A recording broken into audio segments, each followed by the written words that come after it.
Si tengo diabetes, hipertensión o el colesterol alto, ¿yo sí tengo que perder peso? Are you ready? Hola, bienvenidas a Nutrición que Libera, un programa en el que hablamos de bienestar fusionando medicina, nutrición y psicología, donde no nos centramos en el peso y les decimos adiós a las dietas. Bienvenidas. Bienvenidas y bienvenidos a este su podcast quincenal Nutrición que Libera. Yo soy la doctora Iracema Vázquez, médica especialista en nutrición clínica y soy su anfitriona. Y bueno, hoy vamos a hablar de esto de si yo tengo que perder peso si es que tengo alguna enfermedad, ¿no? Pero antes quiero recordarte que tengo asesorías para profesionales de la salud. Si tú eres médica, nutrióloga, coach, entrenadora, cualquier persona que interactúe con otro ser humano y esté haciendo la transición de un enfoque pesocentrista a uno libre de gordofobia. Vamos a analizar casos, revisar bibliografía, técnicas en consulta y en general cómo atender a una persona desde este punto de vista no centrado en el peso. Y también te ayudo a acompañar a personas que están deseando dejar de hacer dietas. Y bueno, en consulta me preguntan mucho. Entiendo que no tengo que adelgazar, que no es necesario que baje de peso, que es un problema social, que es un mandato de belleza, pero si tengo alguna enfermedad, en particular una enfermedad crónica, ¿no será que yo sí tengo que bajar de peso? Me escriben un montón de personas diciéndome, es que por salud yo sí debo de perder peso, ¿no? Y es porque la narrativa dominante dice que para enfermedades como diabetes, hipertensión, cardiopatías, o sea, enfermedades del corazón, colesterol, triglicéridos altos, hígado graso, la principal y primera recomendación médica es la pérdida de peso.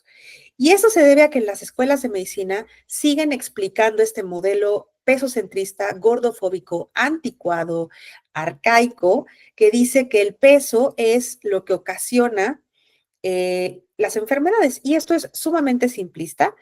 Se usa, número uno, porque genera dinero, ¿no? Las investigaciones alrededor de la pérdida de peso, que promueven la pérdida de peso, generalmente están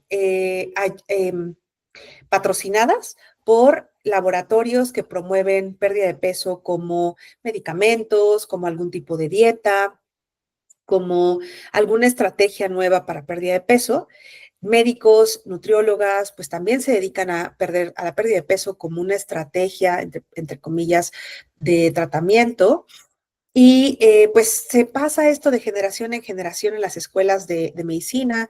Yo doy clases y entonces me doy cuenta cómo pues en los programas de educación todavía está muy metido la palabra, entre comillas, obesidad y sobrepeso como enfermedades que tienen que ser tratadas. Y además, ya que salimos, ya que estamos ejerciendo como profesionistas, pues no nos, a pesar de que oímos sobre estos temas, no nos metemos a investigar más allá, ¿no? Todo lo que hay de investigación reciente y antigua también sobre cómo hacer dietas no funciona. O sea, el problema es no actualizarse y esto tiene consecuencias. Hoy sabemos que la pérdida de peso hace daño tanto a nivel físico como a nivel mental. Por eso es muy importante que médicas, médicos y otros profesionales de la salud cada vez entendamos más que no es necesaria ni justificada forzar la pérdida de peso, que puede ser dañino.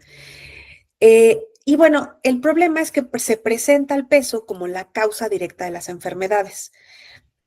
Y esto es desde un enfoque pesocentrista, ¿no? Y es muy simple porque, por ejemplo, diabetes. Se dice, ay, pues a las personas que tienen un peso alto y que comen mucho azúcar, les da diabetes. Y ya que analizamos cómo se origina la enfermedad, es tan compleja que el peso puede que juegue un factor ahí de riesgo, pero no es en sí la causa de las enfermedades. Y además vamos a ver cómo este peso, pues es un factor de riesgo que se clasificaría como los no modificables. En medicina existen factores de riesgo modificables y no modificables. Por ejemplo, algo no modificable sería el color de la piel, sería ser hombre o ser mujer, ¿no? Entiéndase como sexo genético, ¿no? Obviamente no estamos hablando de preferencias sexuales.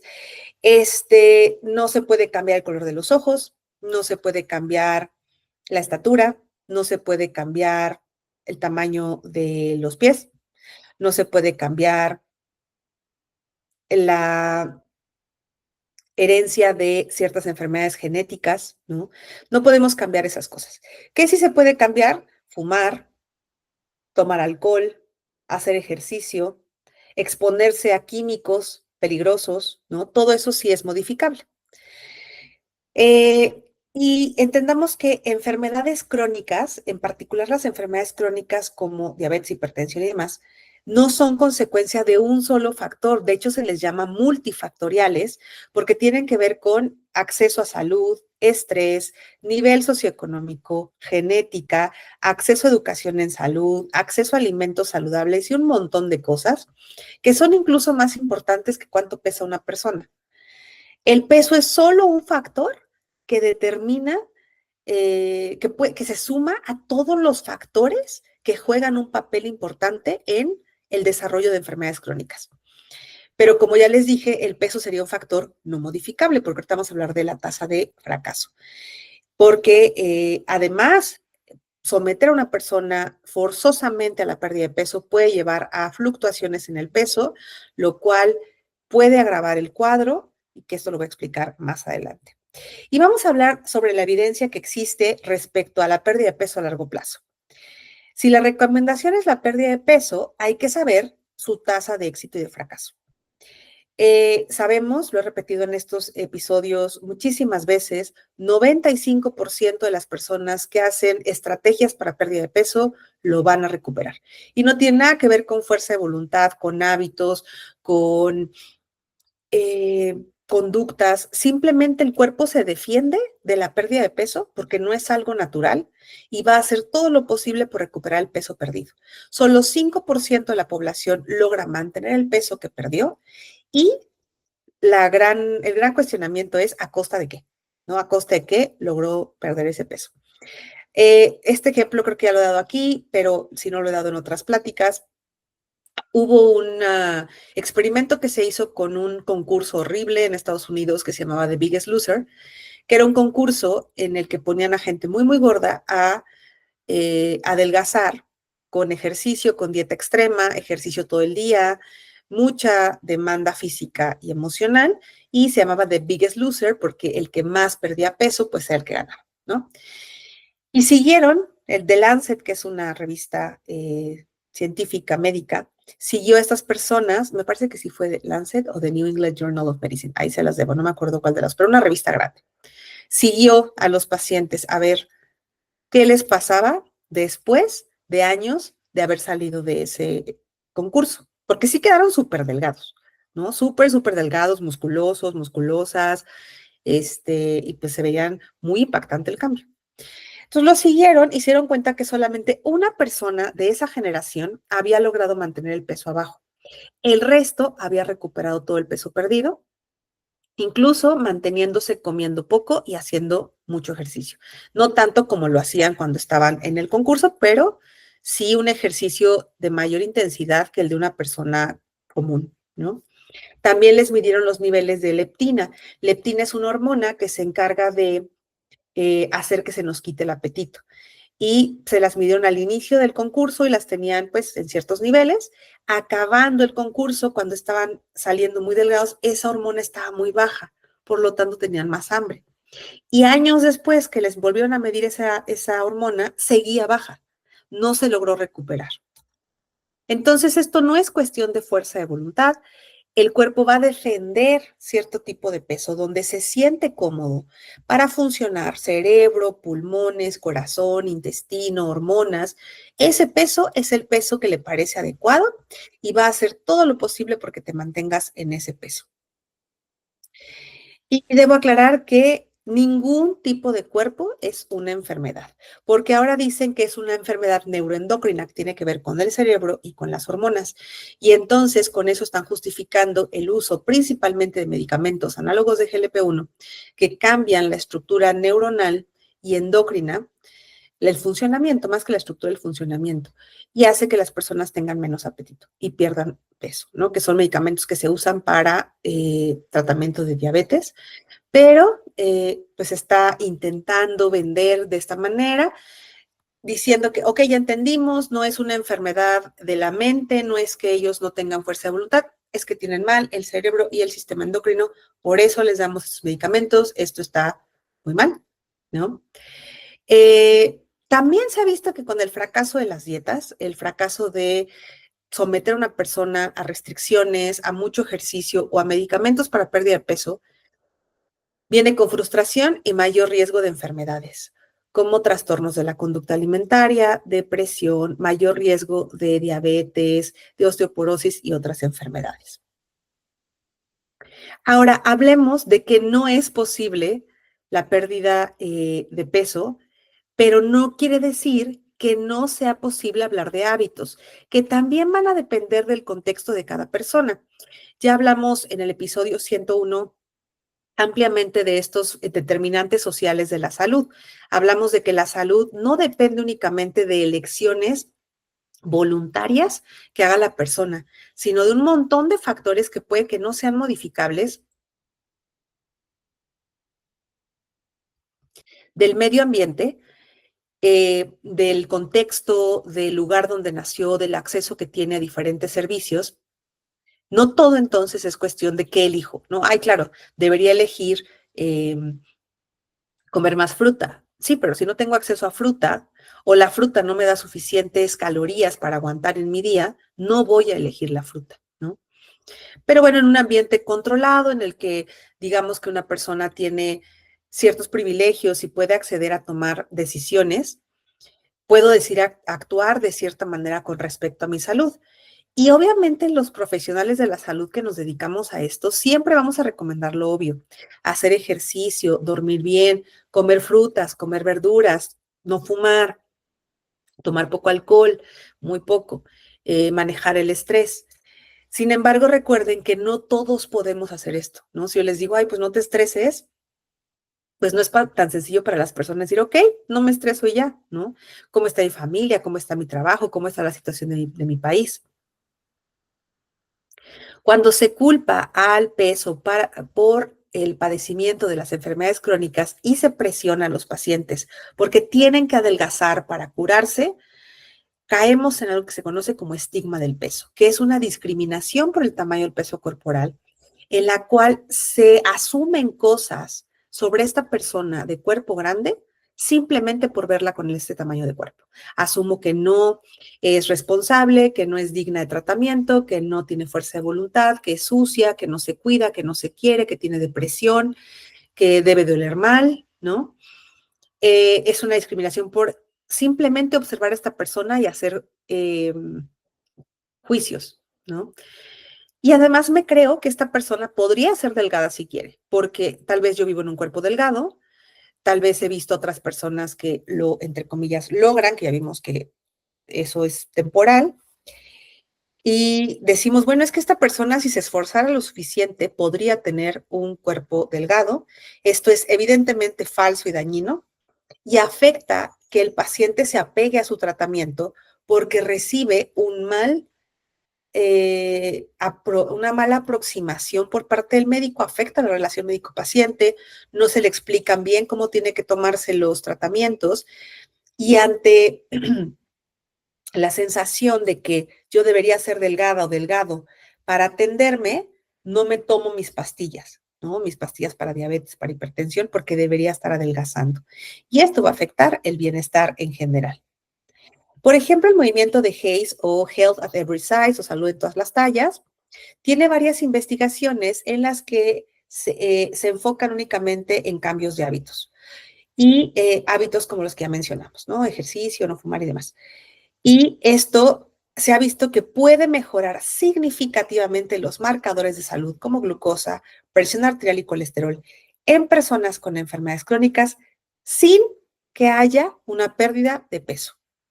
Entonces, en los otros estudios en los que se usa la pérdida de peso como alternativa para tratar las enfermedades, la duda es, ¿Fue la pérdida de peso o fue el cambio de hábitos que hizo esta persona para perder peso? Comer más verduras, hacer más ejercicio, descansar más, comer más fruta, comer menos grasas saturadas. ¿Fue eso lo que hizo que mejorara o la pérdida de peso? Y parece ser que es los hábitos, no la pérdida de peso, ¿no? Entonces, las campañas de prevención en salud deberían enfocarse en eso, ¿no? En ayudarle a las personas a que estos hábitos sean realizables, a que tengan acceso a poder hacer todas estas cosas que está comprobado que tienen beneficios en salud. Y no enfocar el dinero en campañas violentas y sin sentidos, como combatir la, entre comillas, obesidad infantil, quitar comida de las escuelas, poner estos sellos que asustan en los alimentos, campañas en general gordofóbicas que solamente generan miedo a la población y que no han probado hacer ningún cambio. En México, por lo menos, que es donde yo vivo, todas estas campañas han fracasado y cada vez estamos más gordos.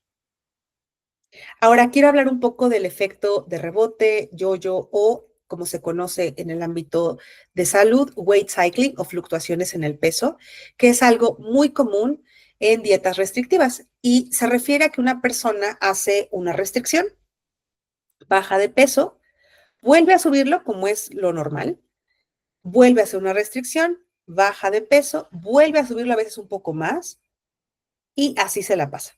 Se les llama dietantes crónicos porque han hecho dietas por muchos años y se ha visto que estas personas que tienden a hacer dietas crónicamente desarrollan enfermedades más fácilmente que una persona que mantiene un peso estable aunque sea elevado. Afecta la salud metabólica y cardiovascular el estar continuamente a dieta y subiendo y bajando de peso. Además de que afecta la salud mental. Poner a dieta a un paciente con enfermedades crónicas no es ético, es dañino y es peligroso. Entonces, no debemos ayudar a que la enfermedad empeore. Quisiera hacer algunas recomendaciones en particular para profesionales de la salud. Investiguen sobre estos enfoques no centrados en el peso, no simplemente se cierren a decir no es cierto, esto no existe, cómo es posible, son tonterías. Investiguen en revistas reconocidas, en publicaciones con buenos resultados.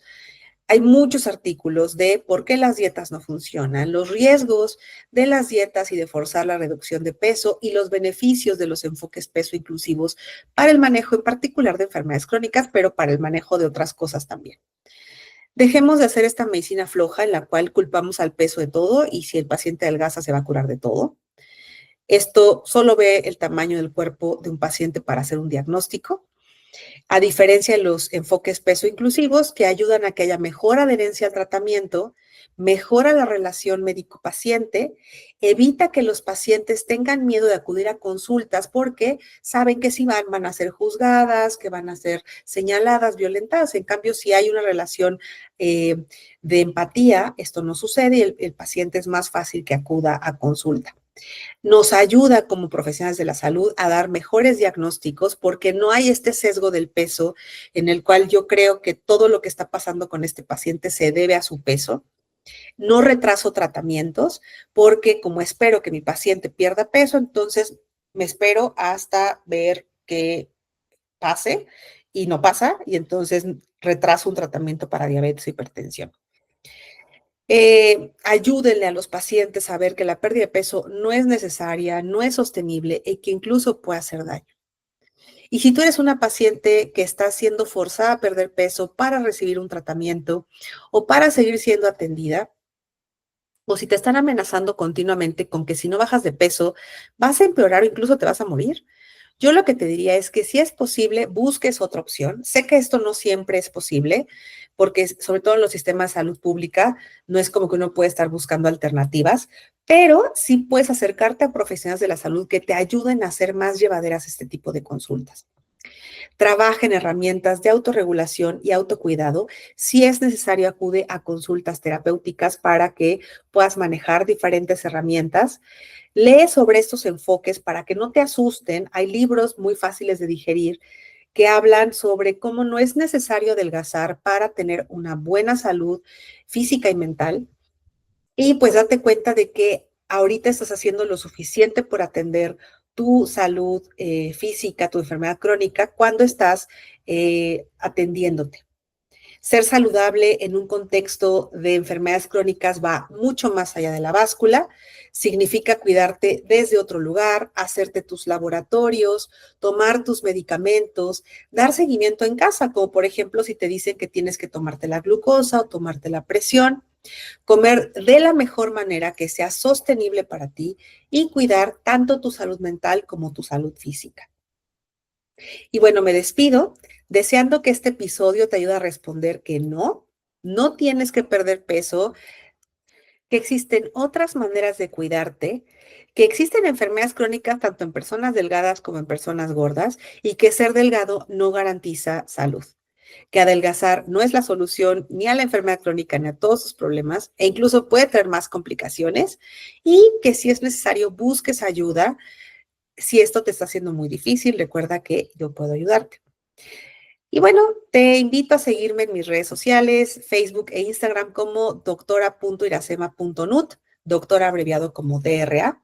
Puedes visitar mis páginas nutricionquelibera.com, donde hay mi tienda de suplementos, mi blog y más acerca de mí, o mi página doctorairacema.com.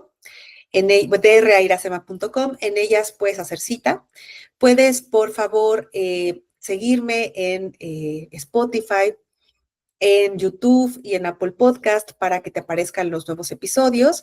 Te invito a compartirlo si crees que esto es de utilidad para otras personas y por favor déjame tus comentarios de cómo te pareció este episodio. Nos vemos. Are you ready? Nutrición que Libera, un programa en el que hablamos de bienestar fusionando medicina, nutrición y psicología, donde no nos centramos en el peso y les decimos adiós a las dietas.